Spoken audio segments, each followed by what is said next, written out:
Welcome back to Tanares Adventures. This is Flying So 6 here doing a video on stretch goals. I know a lot of you have been asking for quite some time about the stretch goals and things that have changed over the campaign.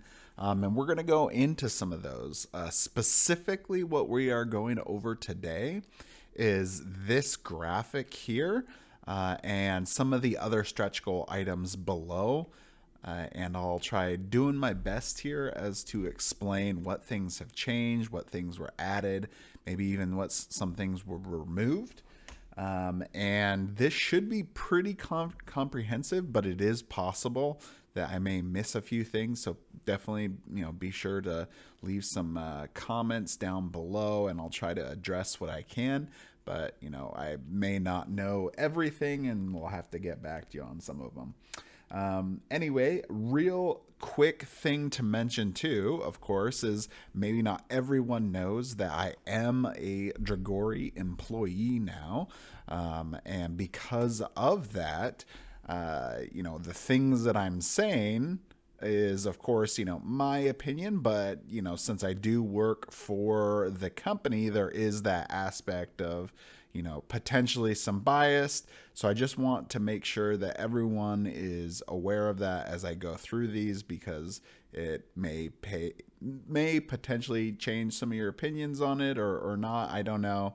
But I just want to make sure that is known going forward.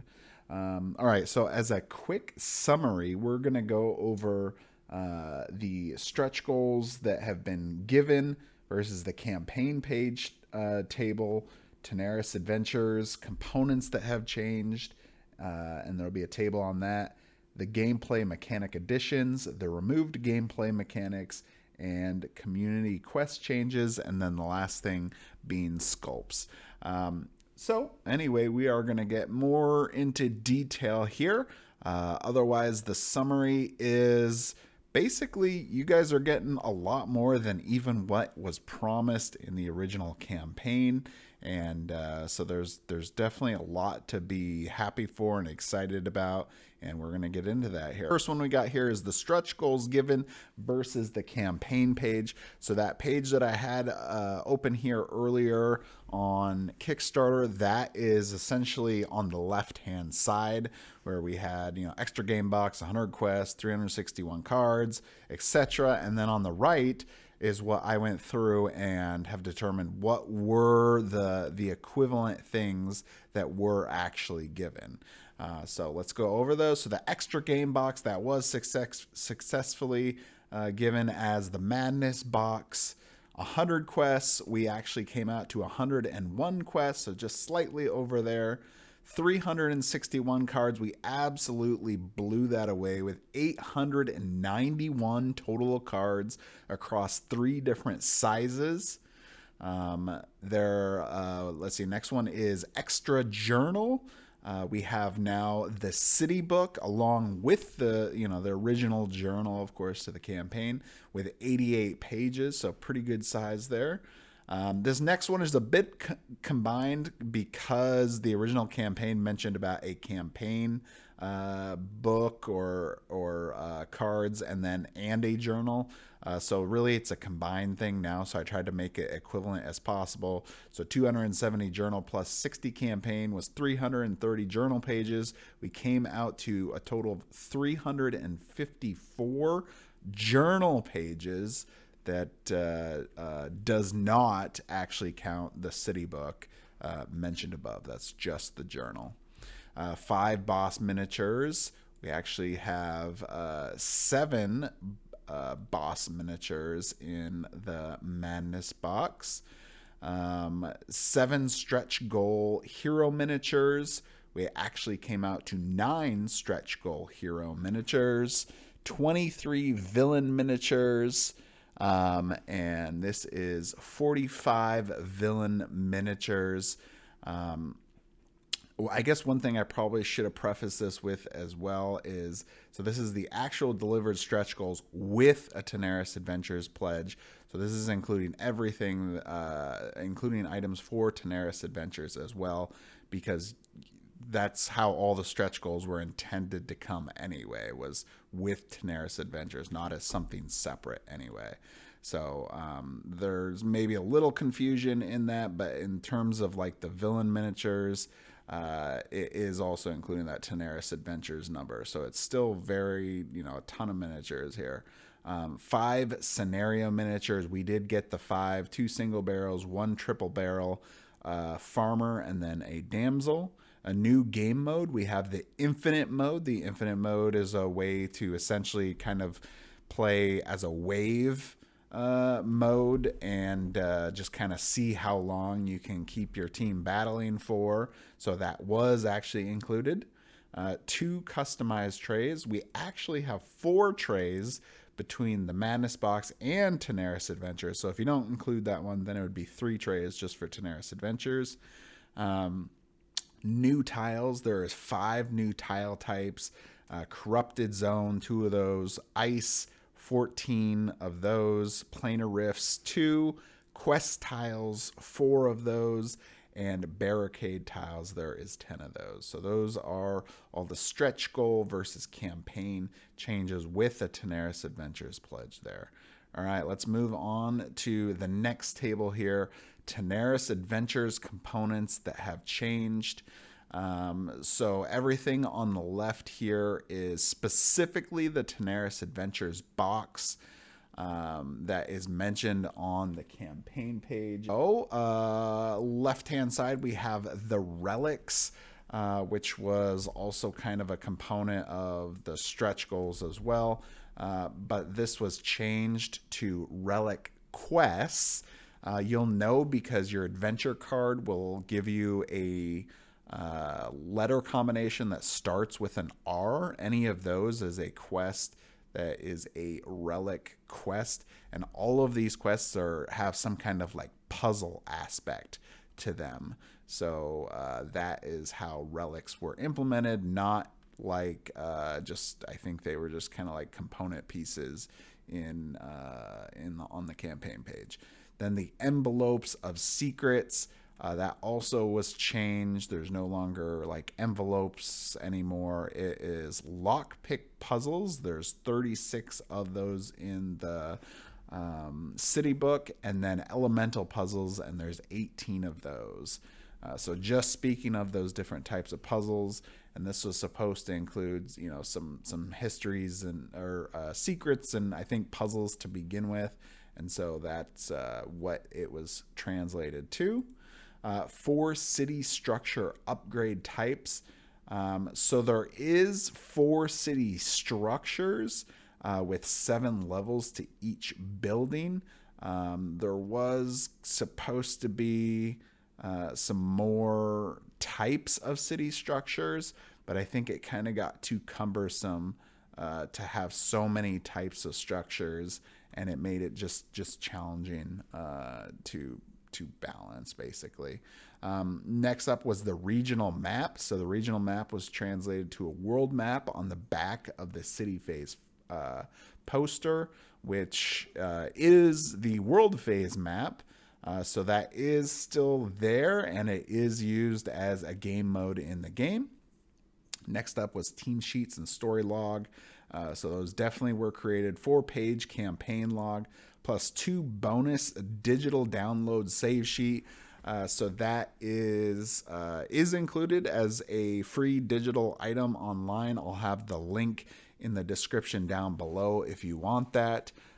We have a color version, and I am getting the full black and white version. I have the campaign log in black and white, but I'm trying to get the last save sheet part in black and white, and then I'll get that one out as well.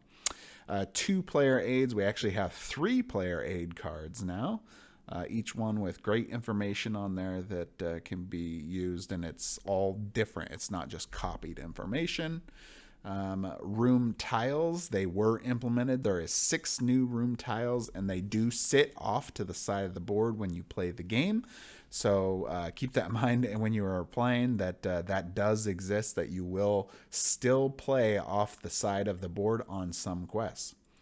New hero, villain, and boss tokens. This was translated to universal tokens in circles and hex shapes for heroes, villains, and bosses.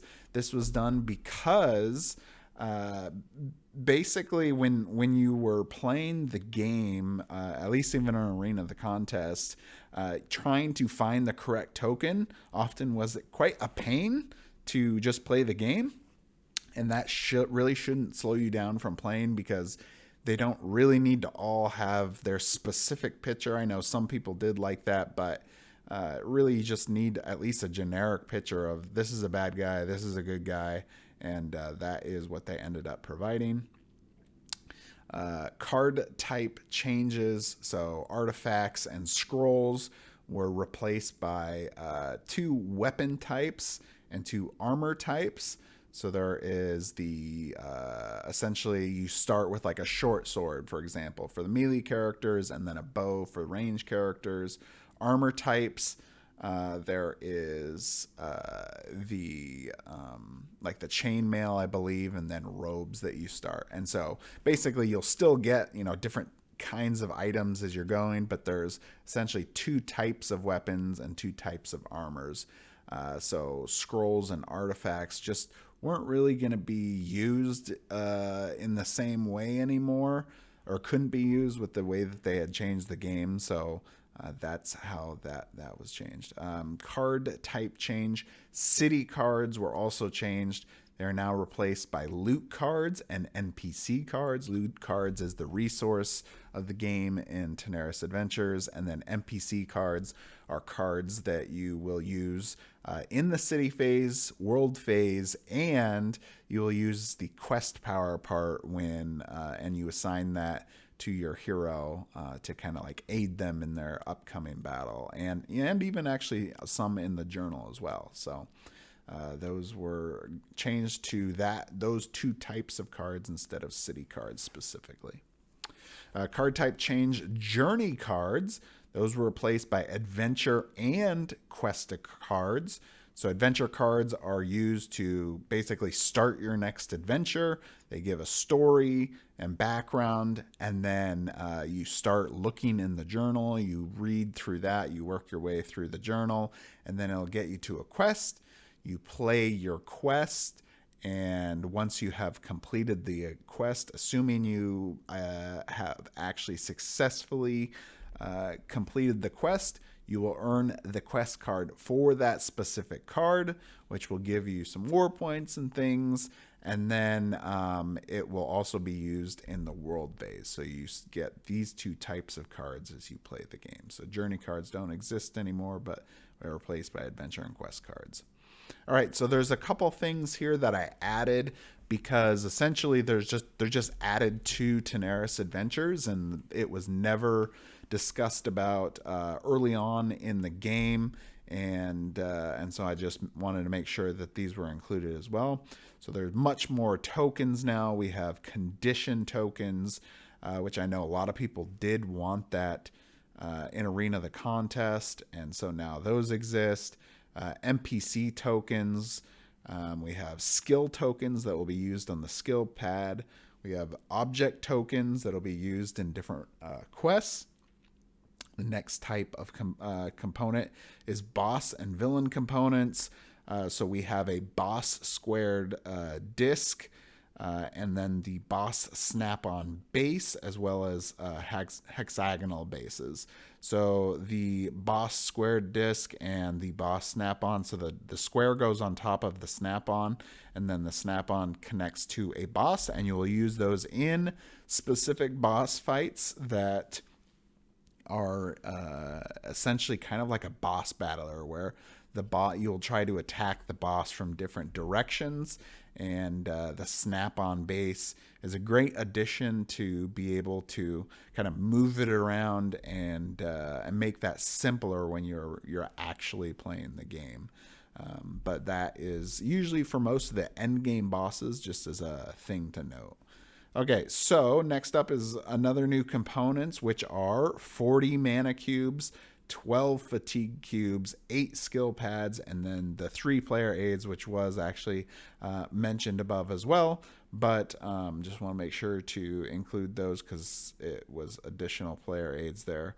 So yeah, mana cubes I don't believe were part of the initial push, but then they were added with the game. We have fatigue cubes as well, which track which enemies, or even you can use them for heroes to see which ones have already gone or not. And then of course we have the skill pads, which were added as well, which is honestly one of the best parts of the entire game, really. So quite a bit of additional content has been added between what was originally promised for stretch goals and Tanares Adventures and what was actually given. So let's move on to a couple other things here.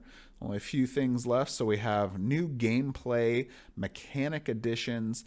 The boss battle was changed to a 4-sided boss battler type of quest instead of the traditional boss battles. So if you played Arena the Contest, I'd say they weren't, I wouldn't say that they were super boring.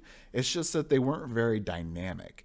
Essentially, you would have your heroes go into like the starting spot, then maybe they move out away from the boss, and then once the boss is attacking and you're attacking the boss, basically pretty much everyone kind of stays around the same spot, or there's very little movement between the boss character or even the heroes that much, other than to maybe collect some like chests or whatever to get heals through the game, or standing on a blessed spot or something like that. And so it was pretty not that exciting and kind of just very quick battle. So it was changed to this 4-sided boss battler type quest, which I did do a video on as well, and you should check that out if you're not really sure what I'm talking about. Anyway, next up is skill pads with simultaneous turns. That is really the best part of the entire game. So a player will now be able to play when it is not their turn. So say I am player A and my friend player B is taking his turn. I will be able to use skills specifically while a skill while his specific turn is going on, if I have the correct amount of mana cubes, and then be able to flip that, and I can kind of help influence the battle, and maybe benefit him either through healing him, providing him benefits, or damaging somebody on the field, or moving people around.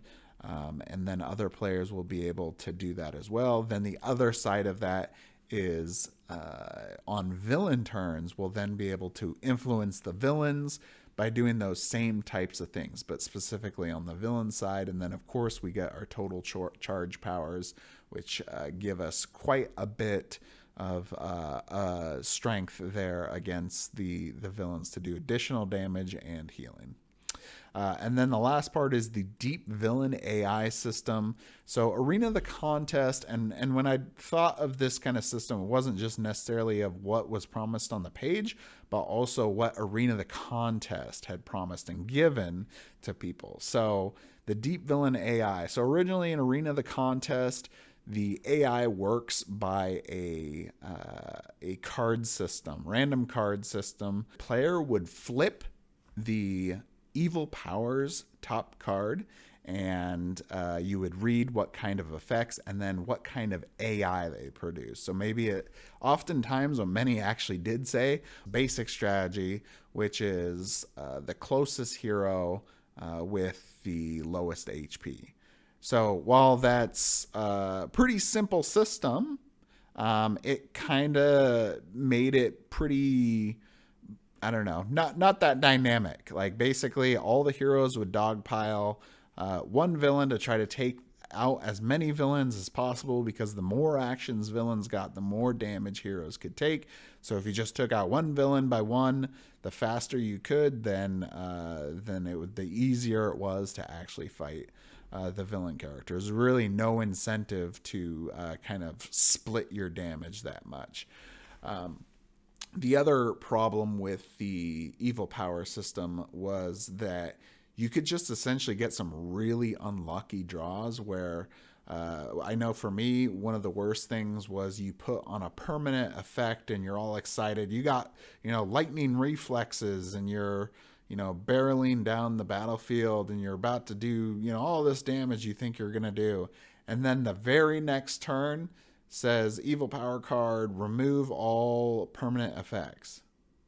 And that just did not feel like a fun part of the game to do that. It just seemed kind of unfair and didn't really provide much for any strategy either, because you could have all these plans and then just an unlucky draw and none of it mattered. So anyway, that changed to the new villain system, which has a favorite target system and a deep villain AI. So the villains will pick their favorite target, then they try to take the shortest possible path, and then if they can try to avoid damage, they will do that.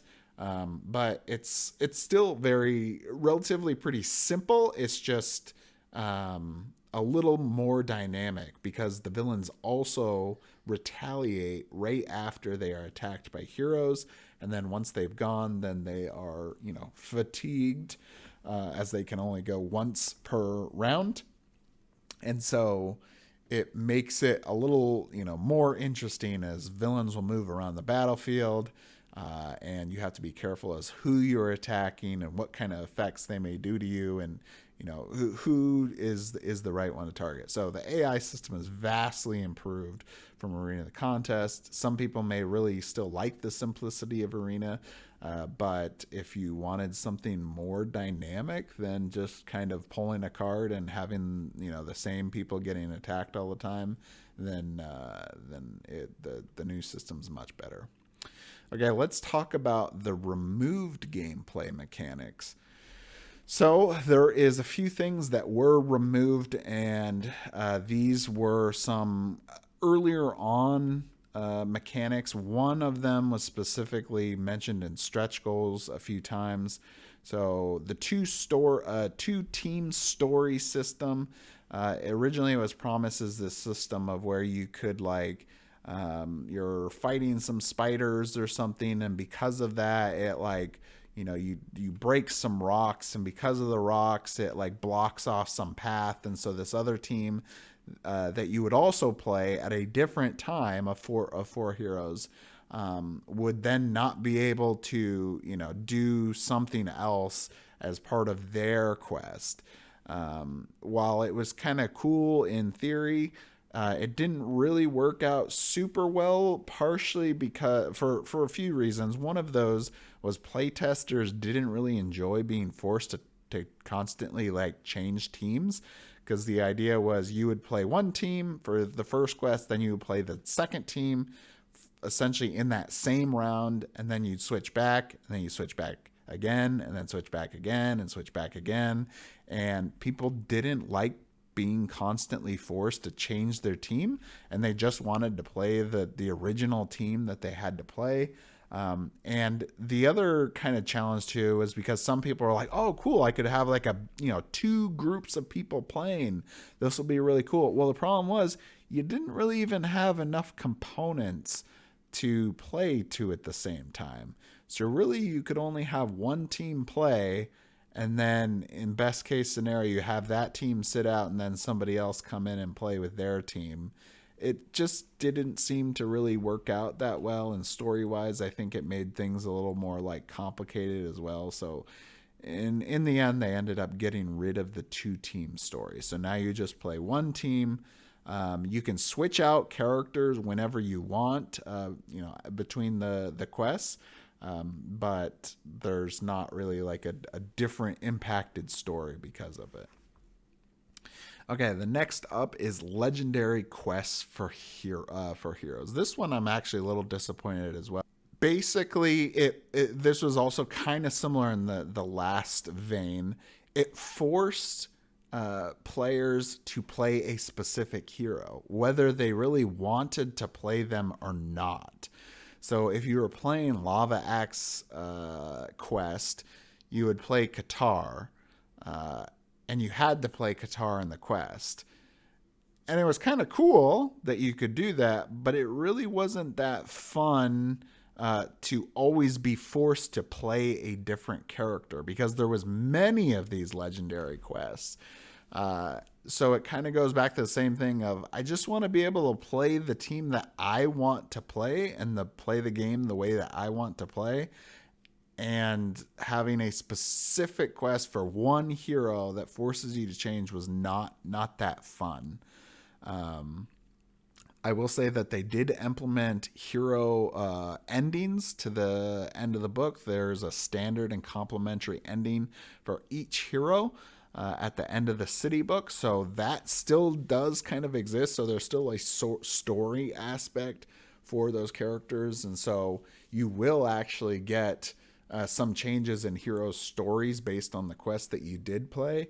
But specifically for legendary quests and playing those specific heroes, it didn't really work out as we kind of thought it would. And so that ended up being removed. All right, so the community quest changes. The core box warlord as a hero did not happen. But instead, Golug was turned into a hero instead of just being a villain, which was what his original goal was supposed to be. And I'll talk about something after this. Lord Wrath as a villain, he became a playable hero.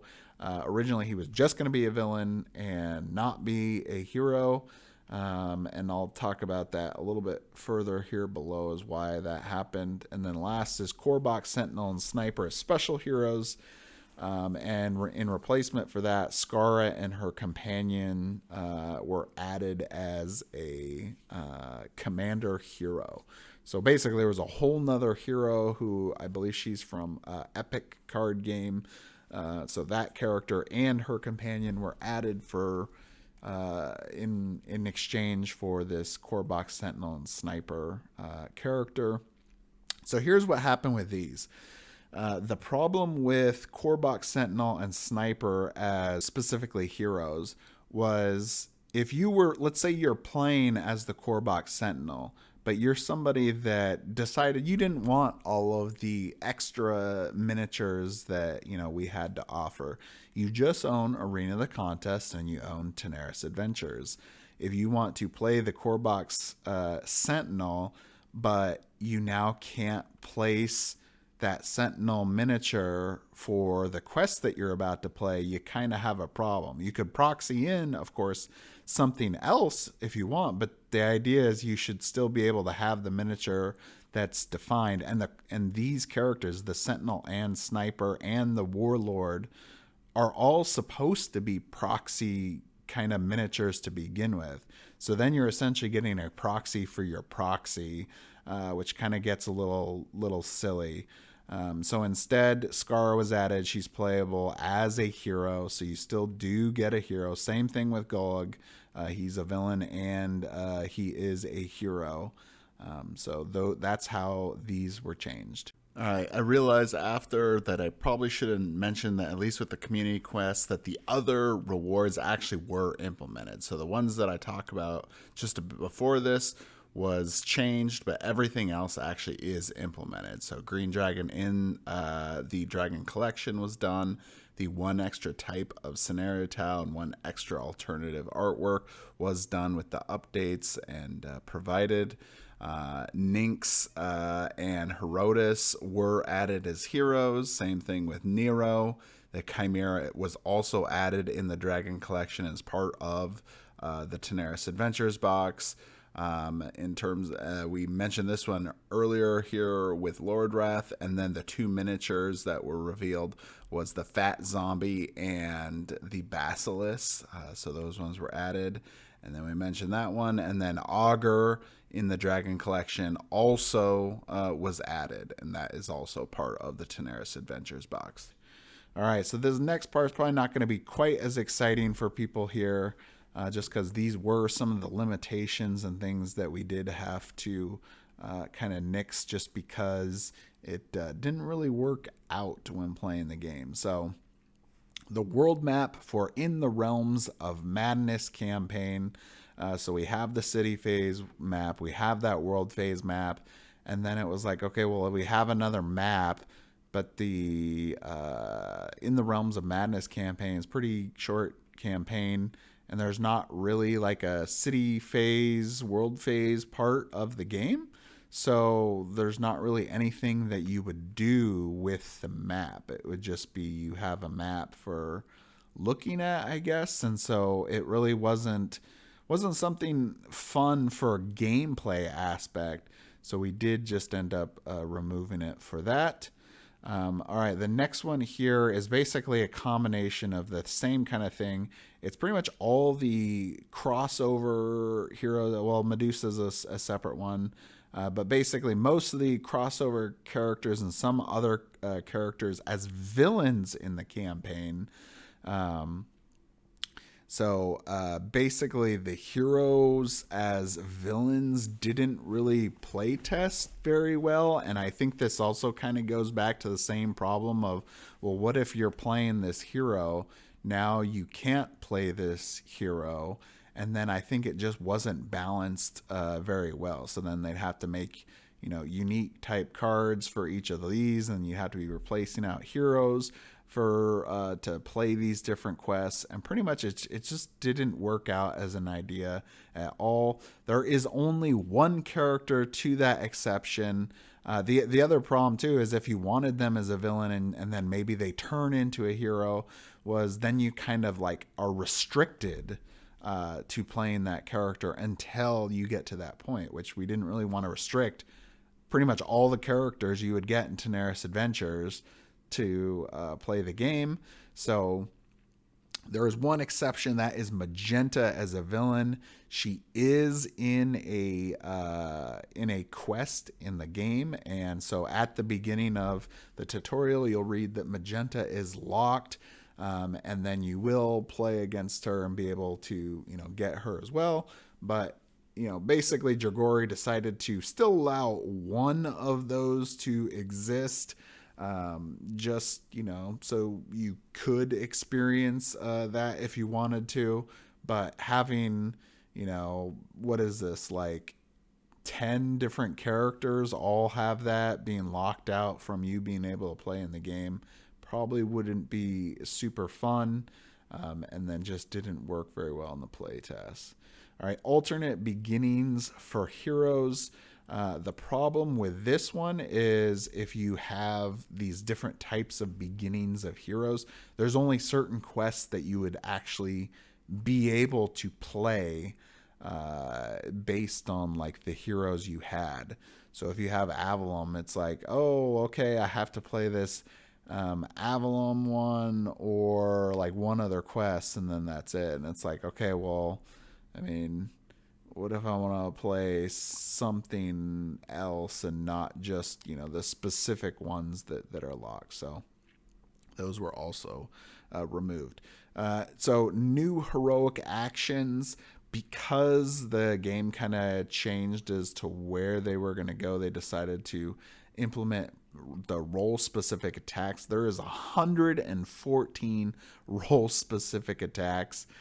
So there is a lot of options out there, and heroic actions really just weren't going to be used with the way that the game played anyway. I mean, I guess you could still throw them in if you want, but you don't even use the special action token anymore. So it really doesn't do anything. There's no strategy aspect to it. You just do it and then you get some kind of benefit. So that was specifically removed. So now you just have a ton of awesome attacks to use instead. All right, let's talk about the Dragon Collection changes. So the Dragon Queen was added as a special hero. She is, but unfortunately, she wasn't playable in Tanares Adventures. So they wanted to, I believe, make her as a special hero, and I think they thought that maybe they'd be able to implement her, but there was certain rules that specifically for passives that I don't think they had fully realized yet, and having different types of passives for every specific special character wasn't really gonna balance very well. So she is just a special hero and doesn't have a hero card. All right, dragon structure. Basically, this wouldn't work well if you didn't have the dragon collection. So they were talking about having this dragon structure that you would have in the city map and give you like these cool different effects and things. The problem is it's not really very balanced then if you have somebody that has an expansion and they're going to get all these cool special benefits and things like that. And it's really, really hard to balance the game of having different structures in the game that only exist if you own expansion content. So basically that just really didn't work well, and so they had to get rid of the dragon structure. So the dragon collection quest line was implemented. There are 6 quests in there. So that is definitely possible to play. All right, last thing up here is sculpts. So this is for stretch goals and Tanares Adventures. The Realms of Madness campaign begins. I just mentioned this as a separate little thing. Realms of Madness campaign begins on page 68 of the city books. This follows the Tanares Adventures campaign as an epilogue. So this is just as a note for you if you want to check out the Realms of Madness campaign, or you wanted to know where it exists. That is where it exists. Page 68 of this city book, and you'll follow through that. Next up is some of the stretch goal sculpts. So I'd say that's really the biggest change. It's not even just the total number of miniatures, it's the number of sculpts has vastly increased. So there was 13 medium-sized stretch goal new sculpts. So 26 total miniatures there.